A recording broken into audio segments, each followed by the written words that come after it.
అందరికీ నమస్కారం.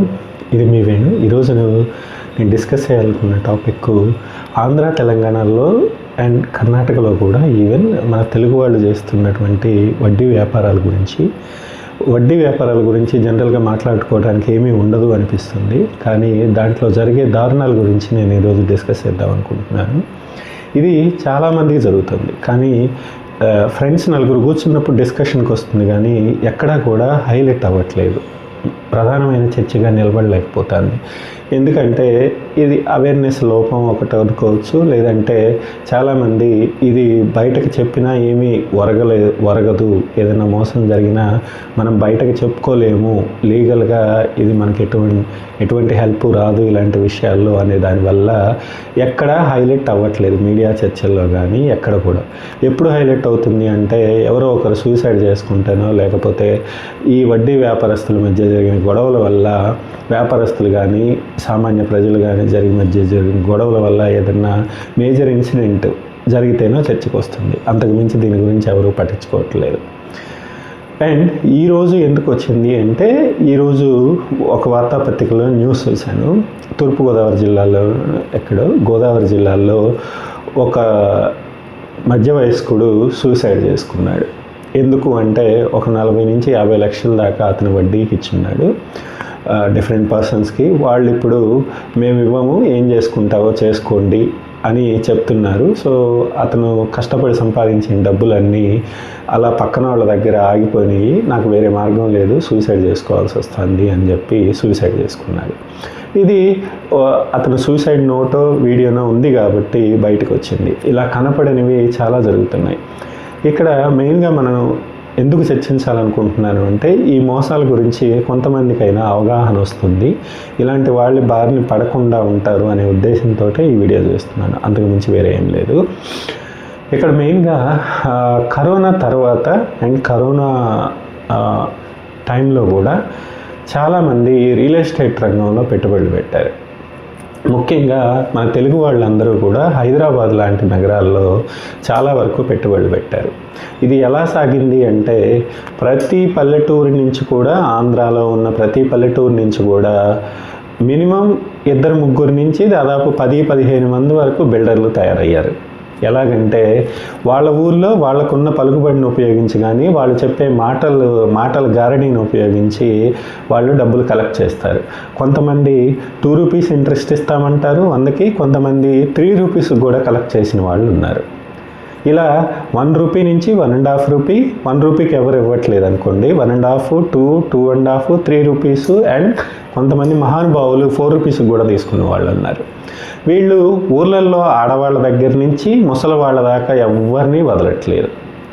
ఆడవాళ్ళ దగ్గర పాల డబ్బులు కానివ్వండి, కూలి డబ్బులు కానివ్వండి, వాళ్ళు సంపాదించుకున్నవి ఉంటాయి. వీళ్ళు హైదరాబాద్ నుంచో బెంగళూరు నుంచో మంచి కారు హైఫైగా వస్తారు.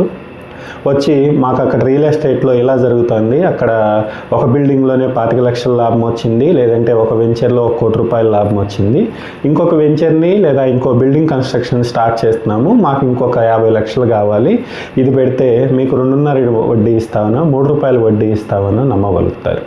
ఊర్లో ఉన్న అమాయకపు జనాలు ఇది నిజమే కదా, రియల్ ఎస్టేట్ రంగం చాలా బాగుందని చెప్తున్నారు, మన డబ్బులు ఎక్కడికి పోవు అన్న నమ్మకంతో వాళ్ళు కూలీ నాలి చేసుకునే డబ్బులు, లేకపోతే పొలం మీద వచ్చిన డబ్బులు ఒకరు తెలియకుండా ఒకరు, అంటే వైఫ్ తెలియకుండా హస్బెండ్ దగ్గర తీసుకుంటారు, హస్బెండ్ తెలియకుండా వైఫ్ దగ్గర కూడా తీసుకుంటారు.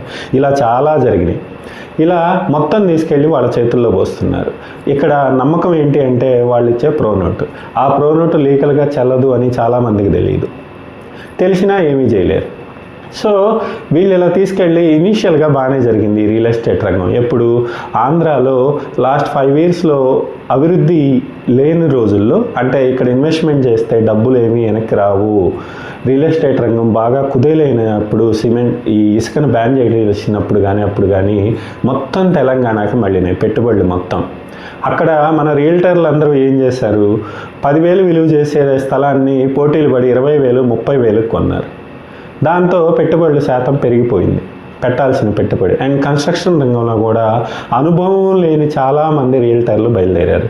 పల్లెటూరుల నుంచి ఊరికే తిరిగే వాళ్ళు, లేకపోతే చిన్న చిన్న పనులు చేసుకునే వాళ్ళు కూడా ఊళ్ళో వాళ్ళు నలుగురు దగ్గర డబ్బులు వసూలు చేసుకొని హైదరాబాద్ తీసుకెళ్ళి ఒక ల్యాండ్ మీదో లేకపోతే ఒక బిల్డింగ్ కన్స్ట్రక్షన్ మీదో పెట్టుబడి పెట్టి వాళ్ళు ఇష్టం వచ్చినట్టు కన్స్ట్రక్ట్ చేసుకొని లాస్ట్కి అవి అమ్మలేని పరిస్థితులకు తీసుకొచ్చారు.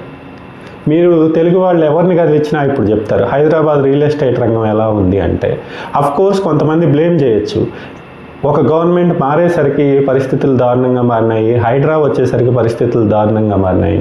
ఇది అసలు రీజన్ కానే కాదు. ఎందుకు అంటే ప్రతి ఒక్కళ్ళు బిల్డర్ అవతారం ఎత్తారు, అనుభవం లేని వాళ్ళు కూడా. ఇక్కడ అనుభవమైన బిల్డర్లు ఉంటే పర్వాలేదు, వాళ్ళకి అన్నీ తెలుస్తాయి. ఎక్కడ ఎంత పెట్టుబడి పెట్టాలి, ఎంత మార్జిన్స్ వస్తాయి, ఎన్ని రోజుల్లో కంప్లీట్ చేయాలి, దాన్ని మార్కెటింగ్ ఎలా చేయాలో కూడా వాళ్ళకి తెలుసు. కానీ ఇక్కడ ప్రాబ్లం ఏంటంటే ఊర్లలో పని ఆట లేకుండా తిరిగే వాళ్ళ దగ్గర నుంచి, తాగుబోతుల దగ్గర నుంచి, అండ్ ముఖ్యంగా సాఫ్ట్వేర్ ఇండస్ట్రీలో ఉన్న వాళ్ళు చాలామంది కూడా రియల్ ఎస్టేట్ రంగంలోకి ప్రవేశించారు కరోనా తర్వాత. ఎందుకు అంటే ఇక్కడ చాలా మార్జిన్స్ వస్తున్నాయి అండ్ ఇక్కడ గ్రోత్ కూడా ఉన్న పలంగా ఎదిగే పరిస్థితులు ఉంటాయి. అంటే వితిన్ ఒక 5 yearsలోనో ఏమో నీ ఆదాయం భారీగా పెరిగే ఛాన్సెస్ ఉంటాయి. అన్నీ కుదిరితే కోటీశ్వర్లు అయ్యే ఛాన్సెస్ కూడా ఉన్నాయి. కోర్స్ కొంతమంది బాగా లాభాలను ఆర్జించారు అండ్ వాళ్ళు స్టిల్ వ్యాపారం కూడా చేసుకుంటున్నారు. కానీ ఇక్కడ వచ్చిన ప్రాబ్లం వల్ల ఏంటంటే సగానికి పైగా మంది అనుభవం లేని వాళ్ళు, విచ్చలవిడిగా డబ్బులు ఖర్చు పెట్టే వాళ్ళే రియల్ ఎస్టేట్ రంగంలోకి వచ్చారు. దాంతోనే ఉన్న ప్రాబ్లమ్స్ అన్నీ వస్తున్నాయి. ఈ పల్లెటూరులో పని చేసుకునే వాళ్ళ దగ్గర నుంచి గవర్నమెంట్ ఉద్యోగాలు చేసుకునే వాళ్ళ దాకా అందరూ కూడా వీళ్ళకి వడ్డీలకు ఇచ్చున్నారు. ఇనీషియల్గా ప్రామిసరీ నోట్లు పనికి రావట్లేదు అని వీళ్ళు ఏం చేశారు, తర్వాత స్థలాన్ని అప్పిచ్చిన వాళ్ళ పేరు మీద రిజిస్టర్ చేస్తారు. తర్వాత వాళ్ళు బిల్డింగ్ కన్స్ట్రక్ట్ చేసి అమ్మేటప్పుడు వీళ్ళకి రాసిచ్చిన విధంగా, నమ్మబలికిన విధంగా ఇంట్రెస్ట్తో డబ్బులు వెనక్కిస్తారు. సో ఈ స్థలం పేరు మీద ఉన్న వాళ్ళు కొన్న వాళ్ళ పేరు మీదకి రిజిస్టర్ ట్రాన్స్ఫర్ చేస్తారు. ఇది సెకండ్ టర్మ్ వచ్చింది. ఫస్ట్లో నోట్ల మీద ఇచ్చేవాళ్ళు, తర్వాత నమ్మకాలు పోయిన తర్వాత ఈ నోట్ల నుంచి స్థలాల రిజిస్ట్రేషన్ దాకా వచ్చింది. అండ్ లాస్ట్ 2 years నుంచి హైదరాబాద్లో రియల్ ఎస్టేట్ రంగం స్తబ్దుగా ఉంది. అంటే కొనుగోళ్లు చాలా వరకు తగ్గాయి. What ever it is the reason, software ఇండస్ట్రీలో కుదుపులు ఒకటి మెయిన్ రీజన్ అవుతుంది. రెండోది హైడ్రా వచ్చిన తర్వాత ఈ కాలువల్లో వేసిన వెంచర్లు కానీ ఇలాంటి వెంచర్ల వల్ల జనాల్లో చాలా వరకు నమ్మకం పోయింది రియల్ ఎస్టేట్ వాళ్ళ మీద. అంటే ఇక్కడ పెట్టుబడి పెడితే ఈ వెనక్కి వస్తాయా రావా అని చాలామంది నమ్మట్లేదు. కోర్స్ లీగల్గా ఉన్న ల్యాండ్స్కి బాగానే ఉందనుకోండి. సో ఇలా రియల్ ఎస్టేట్ రంగం కొంచెం నెమ్మదించిన తర్వాత వీళ్ళు డబ్బులు ఇవ్వటం ఎగ్గొట్టేశారు.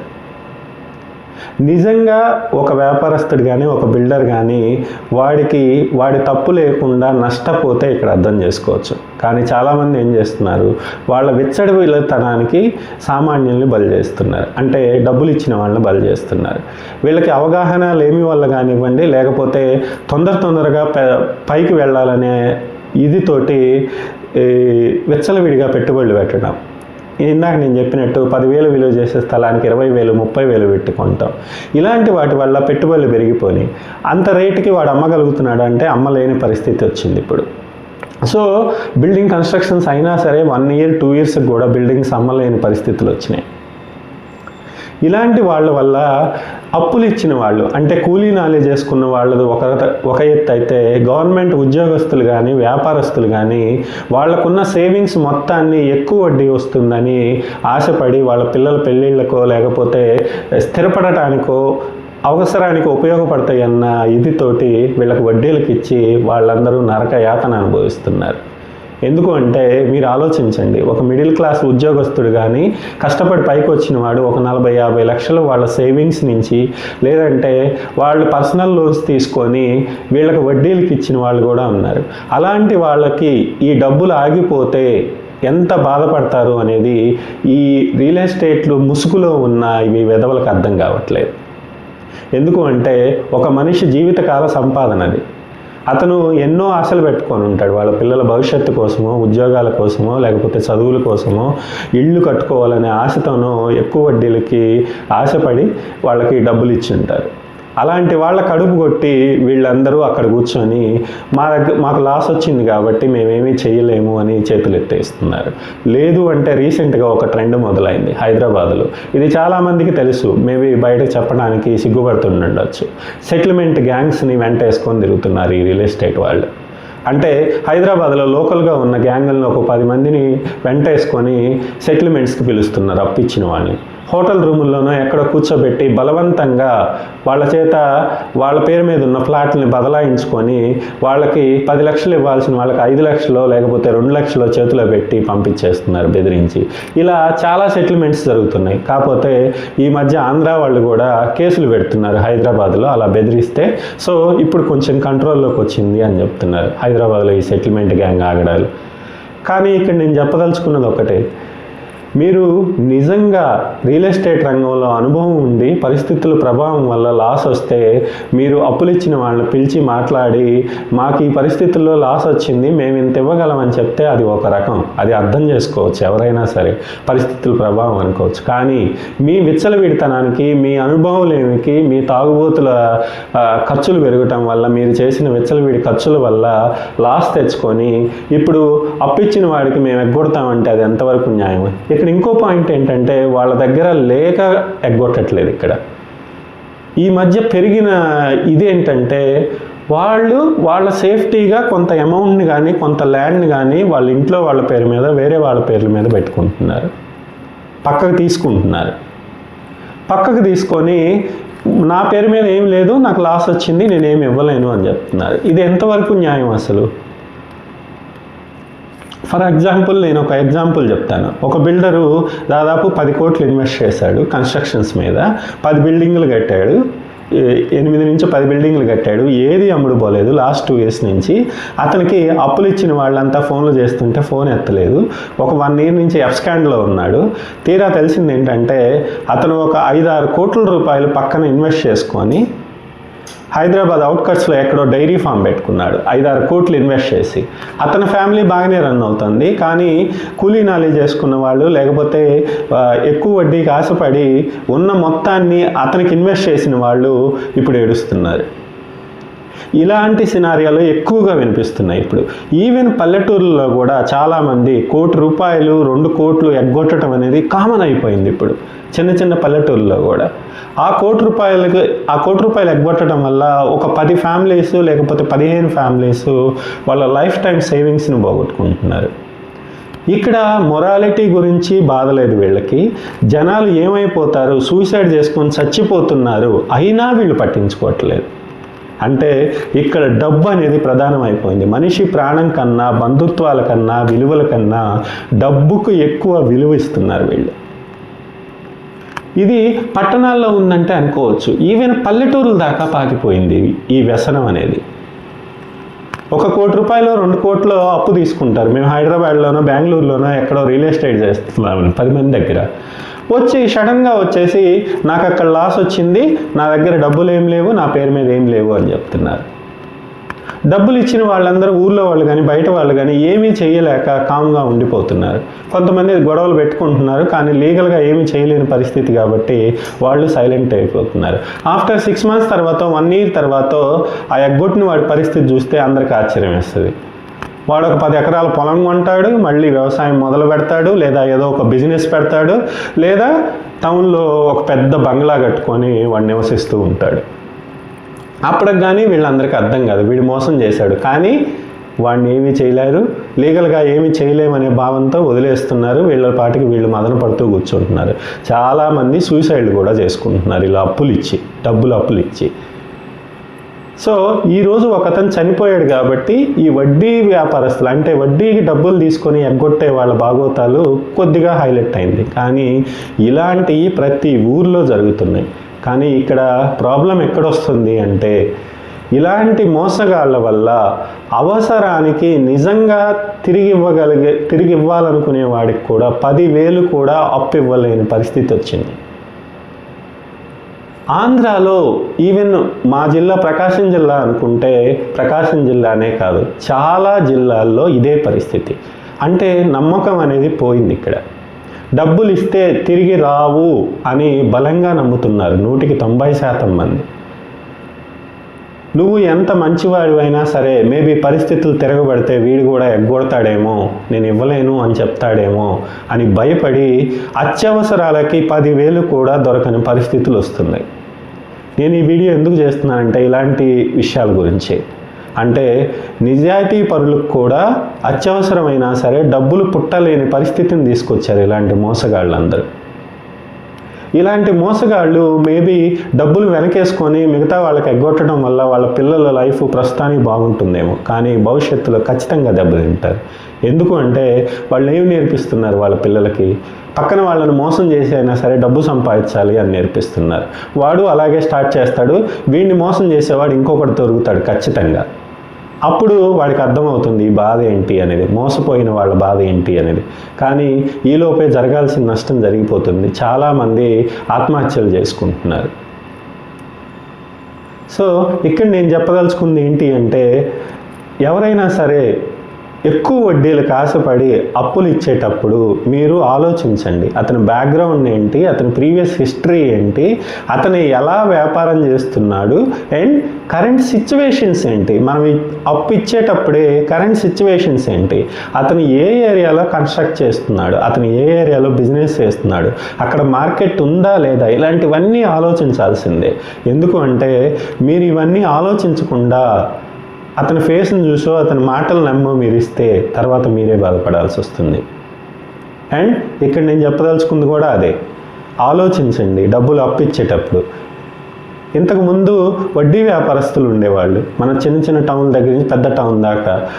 ఇక్కడ కులం అని కాదు, వయస్సులు ఎక్కువగా వడ్డీలకు ఇచ్చేవాళ్ళు. కానీ వాళ్ళు వడ్డీ వ్యాపారం చేసినంతకాలం చాలా బాగా జరిగింది, వడ్డీ వ్యాపారం కానీ కుదవ వ్యాపారం. ఎందుకంటే వాళ్ళు మనుషుల్ని నమ్మేవాళ్ళు, అండ్ ఆ రోజుల్లో వాళ్ళు జనాలు కూడా తీసుకున్న వాళ్ళు కూడా తిరిగి ఇచ్చేవాళ్ళు.